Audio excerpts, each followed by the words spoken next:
Selamat datang kembali di podcast Bolan Coffee. Malam ini kami kedatangan tamu Bapak Kades Bukit Lembah Subur atau yang lebih dikenal dengan SP1, yakni Bapak Ahid Sulistyo Nugroho. Selamat malam Bapak. Selamat malam. Ya, Assalamualaikum warahmatullahi wabarakatuh. Waalaikumsalam warahmatullahi wabarakatuh. Sebelumnya kami mengucapkan terima kasih sudah menyempatkan waktunya dan hadir di sini di channel podcast Bolan Coffee ini untuk berbagi kisah inspiratif maupun cita-cita mengenai selama Bapak menjabat sebagai kepala desa. Sebelumnya saya ingin tahu background Bapak sebelum menjadi kepala desa. Ya, saya dari ya orang biasa ya, orang desa. Kemudian alhamdulillah sempat juga dulu sekolah jauh ya. Dulu di sini SMP, saya SMP swasta ya, dulu SP2. Kemudian sekolah untuk tingkat STM ya di Pekanbaru. Dan juga sempat kuliah di Jogja. Itu jurusan apa Pak? Dulu jurusan mesin. Mesin. Iya. Oke. Itu selama berapa tahun tuh Pak? Normal ya, serasa. Normal. Kemudian sempat sih berhenti setahun, tidak langsung lanjut ke kuliah karena suatu hal ya. Jadi alhamdulillah di tahun berikutnya, tahun 2000 tepatnya, saya masuk ke UNY, Universitas Negeri Yogyakarta, dan kuliah di sana dan alhamdulillah menyelesaikan program di teknik mesin. Oke Pak. Kemudian setelah lulus, apakah Bapak bekerja dulu atau mandiri berusaha? Iya sempat di RAPP sana ya. Di RAPP? Ya, gabung dengan kontraktor di RAPP sana di Kerinci, Pangkalan Kerinci. Itu selama berapa tahun tuh Pak? Kurang lebih 2 tahun. 2 tahun. Iya, kemudian Sekdes juga pernah. Oke. Sekdes kurang lebih 6 tahun, tidak salah ya. Kemudian sempat PLT Kepala Desa dan qadarullah di tahun 2018 ada kesempatan untuk kontestasi untuk pendaftaran Pilkades dan waktu itu tergerak hati kita untuk ikut dan alhamdulillah bisa diberikan amanah ini ya untuk ini pertanyaan saya Pak, ketika mengikuti kontestasi Pilkades itu kemauan sendiri atau dorongan dari masyarakat? Ya pertama itu dari orang tua saya juga dulu kades sebelumnya. Oh gitu. Dan barangkali ada garisnya ke sana ya. Tapi di luar itu memang apa ya, dari hati ini yang kemudian ingin menjadi kepala desa itu waktu itu ya, bercita-cita menjadi kepala desa. Walaupun dulu kecilnya nggak pernah bermimpi menjadi kepala desa, itu nggak pernah. Tapi ya itulah jalan hidup kita ya. Iya Pak.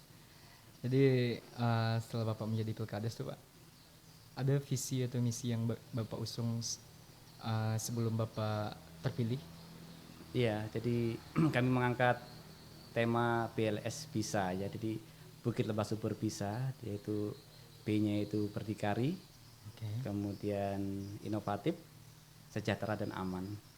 Dan ini kemudian setelah kita jadi ya, itu kita punya kewajiban untuk membuat RPJMDes ya, rencana pembangunan jangka menengah yang sampai ke visi-visinya. Jadi berdikari itu apa, dibeberkan, inovatif itu apa, sampai ke aman tadi ya. Dan alhamdulillah selama kurang lebih 5 tahun visi misi saya, walaupun dulu menganggap orang tidak mungkin tercapai ya apa visi misi saya, namun alhamdulillah takdirnya kemudian kita dalam waktu 5 tahun ini hampir semua visi misi saya terkabulkan ya, sudah terlaksana hampir semuanya. Ini boleh dibedah satu-satu nggak Pak? Maksudnya kayak tadi BLS tadi berdikari. Iya. Jadi kalau secara umum sih yang lebih menonjol waktu itu ya seperti kolam renang gitu kan. Oh iya, kolam renang. Sebagai wisata desa. Kemudian saya punya program juga 1 RT 1 sapi. 1 RT ya, 1 di awal-awalnya itu sampai sebelum tercapai itu, sebelum terlaksana itu banyak cemoohan. Banyak gimana kadesmu, mana saprinya, mana kolamnya gitu kan, kok nggak jalan-jalan. Alhamdulillah di 5 tahun ini ya, bahkan tidak 1 RT 1 sapi, bahkan ini hampir 3 sapi 1 RT 3 sapi. Iya. Kemudian di bidang yang lain? Ya, kami inovatif tadi ya, kita membuat bagaimana UMKM bisa berjalan. Kita ada lapak PKK, di Iya, sana bisa mereka. mensejahterakan kurang lebih 40 orang kepala keluarga, bisa kemudian mendapatkan penghasilan dari sana.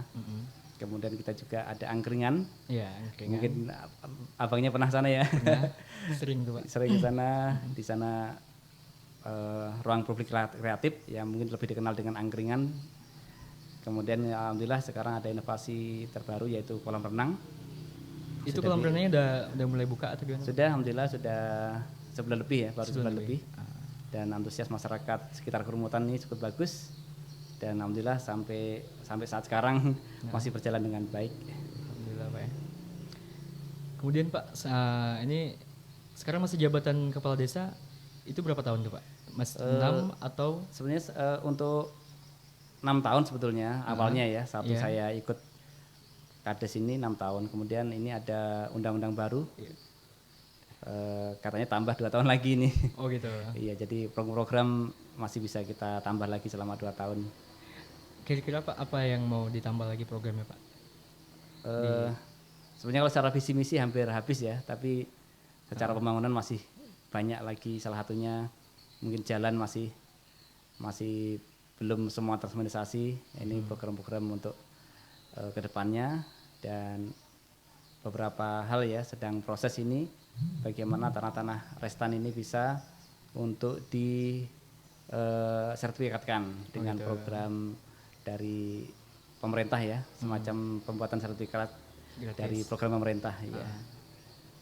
Karena sudah lama masyarakat menempati tanah R itu, namun belum mempunyai kedudukan status tanah yang jelas ya secara hukum kan. Jadi kita akan bantu masyarakat untuk bisa mensertifikatkan hak milik tanah tadi ya. Gitu. Ya. Jadi kan ini kan Pak hampir sekitar 5 tahun, alhamdulillah program Bapak sudah bisa dikatakan terrealisasi semua. Kemudian ada juga kedepannya juga visi misi ataupun program-program yang akan dibuat, ya kan. Cuman selama Bapak menjabat, apakah ada hambatan ataupun mungkin Pak ya, cemooh itu kan cemooh mungkin sebelum dan sesudah itu pasti ada biasanya Pak ya. Iya. Kira-kira yang pernah Bapak dengar ataupun yang disampaikan orang gitu. Ya, itu ada beberapa program itu yang Boleh sambil minum kopi? iya silakan, monggo. Ya itu sering lah kita di sosmed di mana-mana ya. Ya sering kita melihat, cuman ya kita ndak ambil sampai sampai ke hati lah gitu kan. Sudah biasalah menjadi kepala desa itu kan, jadi pemimpin di manapun ya, dari Pak Presiden sampai ke yang lain-lain, itu sebuah biasalah seperti itu. Jadi menjadi semangat bagi kita untuk tetap semangat, kemudian melaksanakan visi-visi secara baik. Penghargaan selama Bapak menjabat kepala desa boleh diberitahu kan? Iya, jadi ya pernah juara sih, seperti juara PHBS, kemudian Itu apa itu Pak? perilaku hidup bersih dan sehat. Ya, Posyandu juga pernah menjuarai juara 1, kemudian sampai ke, kalau yang PHBS sudah sampai ke provinsi waktu itu ya. Sampai ke provinsi. Iya, dan pos kampling juga pernah kami juara. Pos Kamling. Iya, namun di akhir-akhir ini saya kurang ikut perlombaan seperti itu ya. Saya cenderung bagaimana memikirkan bagaimana masyarakatnya, UMKM-nya jalan, ekonomi lah ya pastinya kan. Ini yang selalu kami pikirkan, sehingga untuk prestasi yang sifatnya seremonial kami jarang mengikuti. Jarang mengikuti. Ini ada nggak Pak? Maksudnya setelah masa jabatan Bapak habis, apakah bakal maju lagi? Ya, kalau itu masih panjang ya, masih beberapa tahun lagi. Kemudian kami serahkan ke masyarakat. Ya, kalau masyarakat mungkin masih menginginkan kami, ya mungkin kami siap kan. Kalaupun tidak, ya mungkin masih banyak generasi-generasi yang bisa menjadi pemimpin Wilma Subur yang lebih baik lagi. Ini Pak, ini saya sekalian mau bertanya Pak ya. Kan alhamdulillah kan Pak ya, Bukit Lembah Subur maksud saya, itu kan ada angkringan, Pak. Nah, angkringan itu alhamdulillah jadi wadah buat masyarakat berkumpul, bisa dijadikan para pelaku seni berkumpul di situ. Kedepannya gitu Pak, ada nggak kira-kira mungkin angkring itu entah diperluas lagi ataupun ditambah lagi kayak apa namanya infrastrukturnya di situ, entah dibikin taman atau segala macam supaya orang lebih banyak tertarik lagi. Kebetulan nih kalau saya nggak salah nih Pak, itu salah satu-satunya di Kecamatan Kerumutan atau mungkin Bukit Lembah Subur itu pencetus pertama yang membuat angkringan di desa gitu Pak ya. Apa tidak ada mau diperindah lagi gitu Pak Iya, jadi Abdullah untuk sudah angkringannya? kurang lebih 3 tahun ya. 3 tahun sudah berjalan dan bertahan. Sebetulnya di depan kantor desa itu masih ada tanah, Iya. kurang lebih 1 hektar lagi ya. Namun kemampuan nanti ya, tergantung kemampuan dan kondisi yang, karena ada saya PR yang saya masukkan visi misi ya. Kalau masalah tanah tadi Iya. sebetulnya di luar visi misi saya. Salah satunya juga yang alun-alun ya, itu juga Oh, yang maaf saya potong Pak. Itu ada rencana mau bikin alun-alun? ya memungkinkan untuk di depan kantor desa itu dibuat melebar ke sana ya. Iya. Untuk kolam renang juga bagus sih, kalau untuk seandainya perlu perluasan juga bagus di kolam renang itu, untuk di apa ya, kondisi malamnya juga bagus sih. Lampu-lampunya diperbanyak gitu. Itu menarik tuh Pak kalau misalkan terrealisasi alun-alun itu menarik tuh Pak. Bakal Iya. menjadi suatu ikon baru buat Bukit Lembah Subur itu sendiri gitu Pak. Iya, mungkin saat sekarang kan mungkin sempit ya, Mm-mm. boleh sempit. Kalau diperluas lagi mungkin akan cantik itu. Iya. Cuman nanti waktu 2 tahun akan datang, siapa tahu masih memungkinkan ya, baik dari segi anggaran maupun waktu, insya Allah akan kita tingkatkan lagi ya. Yang terdekat seharusnya sudah terlaksana itu bantuan dari pihak Kampar. Kalau sekarang namanya apa ya, saya lupa. Itu dibantu nanti sekarang ya, kalau sekarang sudah ada gerbangnya sudah ada, kemudian dibantu juga Istana Balon untuk anak-anak muda kita. Iya. Jadi sehingga dapatlah kesibukan ataupun penghasilan dari sana. Dibuatkan juga ayun-ayunan itu di depan angkringan kan. Iya. Panggung sangat memungkinkan untuk dibangunkan panggung kecil. Permanen gitu Pak ya. Iya, untuk musik ya, tampilan musik insya Allah itu dalam waktu dekat ini. Iya. Ini kita mulai berbicara di luar dari Bapak sebagai Kades. Iya. Dengar-dengar nih Pak, Bapak juga pendiri sekolah apa namanya itu? SDIT. SDIT. SDIT bisa dijelaskan juga SDIT Iya. atau apa? Mungkin ada yang belum tahu. Iya, jadi ya dari mimpi ya sebelumnya. Saya sebelum jadi Kades itu pernah bermimpi anak-anak banyak yang susah ngaji gitu kan. Kurang maksimal gitu kan, untuk hafalan juga kita, anak-anak kita yang menghafal Quran juga sedikit waktu itu ya. Sehingga kami membuat sebuah yayasan namanya Kampung Al-Quran Kerumutan.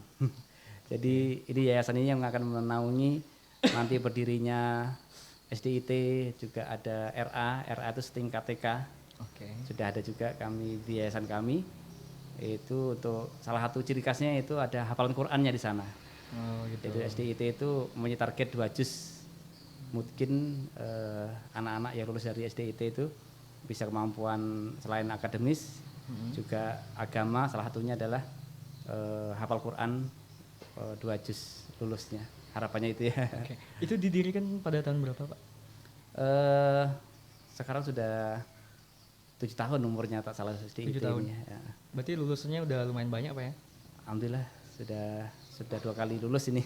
Oh gitu. Iya, jadi kita inginkan waktu itu ya sebuah kampung. Waktu dulu saya bayangkan sih satu dusun. Waktu saya belum jadi kepala desa ya, sebelum saya jadi kepala desa, saya terbang tuh satu blok D itu, dusun itu. Itulah yang akan kita coba petakan menjadi kampung Al-Quran gitu kan. Oh gitu. Namun antusias masyarakat di sekitar desa kami cukup semarak ya, bahkan dari SP3, Beringin Makmur, terus kemudian beberapa desa sekitarnya itu banyak sekolah di sana. Maka ini menjadi mimpinya menjadi luas ya, kita menggambarkan satu keluarga itu satu penghafal Quran. Kalau dulu mencari 1 juz itu payah anak-anak kita kan, dan sekarang sudah ratusan, mungkin sudah 600-an lah mungkin sekarang yang anak-anak mempunyai lulusan SDIT yang mempunyai hafalan 1 juz minimal ya. Bahkan sebagian sudah 2 juz atau lebih. Ini alhamdulillah ya, mimpi kita menjadikan kampung Quran, Kerumutan ini menjadi sudah mulai sedikit demi sedikit diwujudkan oleh Allah SWT ya, untuk anak-anak bisa menghafal Quran walaupun minimal 1 juz kan sudah bisa untuk ngimami ya. Sudah hafal 1 juz sudah bisa ngimami di keluarganya nanti. Amin, Pak. Itu guru-gurunya orang-orang yang di Kerumutan juga atau dari luar, Iya, Pak? kebanyakan dari sini aja, dari Kerumutan. Yang kita harapkan ya lulusan dari sini tidak keluar jauh-jauh lah, kembali ke kampung, membangun kampung gitu kan. Kampung, Pak. Iya. Itu saya pernah itu, Pak, yang saya dengar tuh salah satu kisah inspiratif dari Bapak tuh ya tentang pendirian sekolah tadi gitu ya. Iya. Waktu itu mungkin banyak juga ditentang ya kan. Kita sampaikan di masyarakat. Saya sampaikan di dusun Mekarsari itu ya, di dusun ya waktu itu ya. Waktu ada pengajian, saya sampaikan, Bu, Pak, saya izin menjadikan kampung ini menjadi kampung Al-Quran gitu kan. Dari penyampaian saya itu kemudian ya alam ataupun semua ya dari pertolongan Allah SWT sehingga dimudahkan untuk mencapai mimpi-mimpi itu kan. Tidak hanya di dusun itu, bahkan sudah sampai ke satu Kerumutan ini, sudah beberapa desa ya sudah bergabung untuk belajar di SDIT tempat kami. Ini, Pak, yang ingin saya tanyakan salah satunya itu pendirian sekolah itu tanah milik pribadi atau itu tanah desa? Itu tanah orang tua kami. Jadi bapak orang tua saya peran ya kan, transmigrasi. Kemudian sudah almarhum ya, orang tua bapak saya sudah meninggal. Ya supaya mengalir ya pahala jariahnya di sana, dibacakan Al-Quran tanahnya kan ataupun di atasnya, sehingga harapannya menjadi amal jariah bapak saya, orang tua saya yang terus mengalir dari sekolah yang ada bacaan Al-Qurannya dia, hafalan Qurannya. Berarti semuanya bisa dikatakan Bapak perintis dari awal. Iya, bersama kawan-kawan. Jadi satu perjuangan ya, teman-teman satu perjuangan, yang satu visi, yang satu keinginan, satu tujuan, kita ajak bergabung, kemudian mendirikan yayasan tadi ya. Sehingga sebelum SD ini sebelumnya rumah Quran sebetulnya. Apa, Pak? Rumah Quran. Rumah Quran. Iya. Baru setahun karena saya rasa kurang maksimal ya, karena berbagi waktu dengan SD, berbagi waktu dengan MDA, untuk memaksimalkan interaksi dengan Al-Quran, maka kita buat SDIT itu sehingga setiap harinya bisa terdengarkan, bisa dibacakan Al-Quran tadi. Itu dengan berdirinya SDIT tadi ya. Kalau rumah Quran paling memanfaatkan sore aja gitu kan. Jadi kurang maksimal. Berarti setiap tahunnya jumlah siswanya meningkat, Pak ya? Alhamdulillah sih bertahan, kurang lebih 2 kelas kami. 2 kelas. Ya, dan lebih pun kami nggak sanggup karena lokalnya kan. Gitu. Jadi masih sampai hari ini masih stabil ya, 2 kelas terus bisa kita tampung. Tapi itu luar biasa, Pak. Maksud saya apa yang Bapak buat itu sangat menginspirasi dan alhamdulillah itu menjadi suatu amalan juga buat Bapak. Amin. Dan apa namanya, banyak berkahnya buat masyarakat. Iya. Saya dengar juga tentang kisah Bapak yang mendirikan sekolah itu. Dan bukan cuman untuk desa Lembah Subur aja, Pak. Maksudnya di kelurahan itu alhamdulillah maksudnya terbantu gitu, Pak. Ada orang tua yang ingin menyekolahkan anaknya, yang pengen anaknya suatu saat bisa jadi hafiz. Alhamdulillah jalannya sekarang dekat gitu, Pak. Kalau biasanya kan kalau untuk anak-anak yang sekolahnya itu harus keluar. Iya, betul. Dan alhamdulillah sekarang udah bisa di desa Bukit Lembah Subur gitu, Pak ya. Alhamdulillah. Alhamdulillah ya. Ya, bisa apa ya? Orang tua yang mempunyai keinginan untuk menjadikan anak-anaknya menjadi anak-anak yang dekat dengan agamanya, insya Allah cenderung untuk ke SDIT. Iya.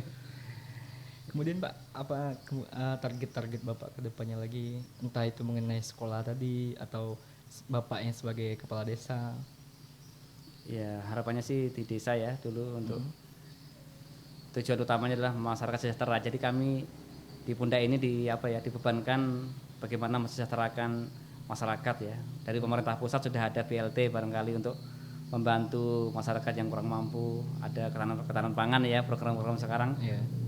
Dan kita menginginkan juga UMKM berjalan, ekonomi berjalan, dan alhamdulillah sih SP1 kita lihat ya cukup apa ya, tempatnya barangkali strategis dan sebagainya, sehingga kita adakan sebuah kegiatan ekonomi berjalan gitu. Salah satunya pasar Ramadan ya. Iya, pasar Mungkin di desa-desa lain ingin mencoba juga, tapi barangkali 1 hari 2 hari ataupun beberapa minggu udah habis ya.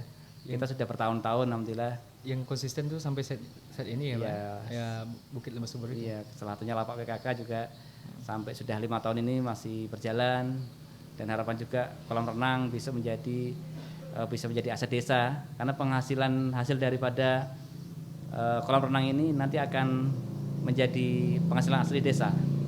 PAD namanya, penghasilan asli desa, yaitu dana. Kalau kita mengharapkan dari pusat kan, Iya. kita nggak tahu apakah masih ada batasannya, Pak, ya? kucuran dana atau tidak ya. Tapi kalau kita punya kemandirian ekonomi, ya, targetnya sih untuk di desa sendiri ya. Di desa kita harapkan program-program yang sudah ada ini tetap berjalan, ya seperti lapak PKK supaya masih berjalan, angkringan masih tetap berjalan, kolam renang yang kita bangun tetap eksis. Kedepannya juga dari kolam renang ini nanti menjadi penghasilan asli desa, yaitu mendapatkan penghasilan dari sana bagi hasilnya untuk pembangunan desa kembali.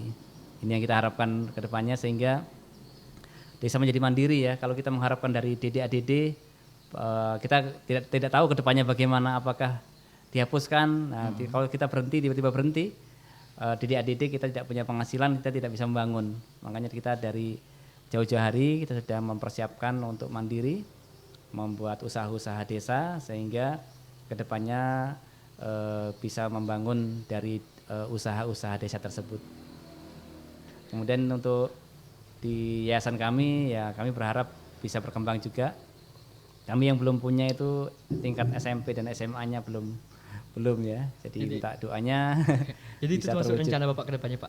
Ya, kedepannya mimpinya seperti itu ya. Sampai bahkan mungkin kuliahnya juga ada gitu. Amin. Iya, tapi tentu bertahap-tahap semoga bisa terwujud itu ya semuanya. Oke, baik teman-teman. Kisah-kisah yang disampaikan Bapak Ahid tadi kita bisa dengar sendiri. Semuanya sangat menginspirasi. Mulai dari beliau yang sebelum beliau menjadi kepala desa, kemudian beliau sebagai pendiri yayasan SD apa namanya itu Pak? Yayasan Kampung Quran Kerumutan. Yayasan Kampung Quran Kerumutan. Itu semuanya sangat menginspirasi. Kemudian ada juga target-target kedepannya dari beliau sebagai kepala desa dan juga sebagai pendiri yayasan tadi. Kita sebagai masyarakat Kerumutan, buat saya pribadi harus mengapresiasi ini. Semoga ini juga menjadi suatu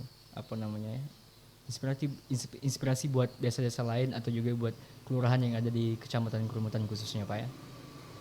Kemudian Pak, saya ingin dengar mungkin 1 atau 2 kalimat gitu Pak ya, pesan buat masyarakat Bukit Lembah Subur sendiri gitu Pak.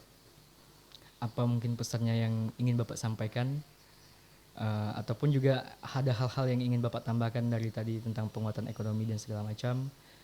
Kalau saya pribadi Pak, saya ngelihat sekarang nih Bukit Lembah Subur khususnya bisa menjadi salah satu ikon wisata, desa ikon wisata Pak ya, yang selama ini di Kecamatan Kerumutan sendiri itu belum ada gitu Pak. Dan saya melihat potensinya di situ bersama Bapak sebagai kepala desanya gitu Pak. Mungkin apa yang pengen Bapak sampaikan? Iya, untuk wisata desa ini menarik ya. Bahkan pemerintah juga mendorong untuk itu. Karena kalau wisata desa itu ada ataupun maju, itu semuanya akan berimbas. Yeah. Ekonominya masyarakat, mungkin pusat oleh-oleh juga berjalan.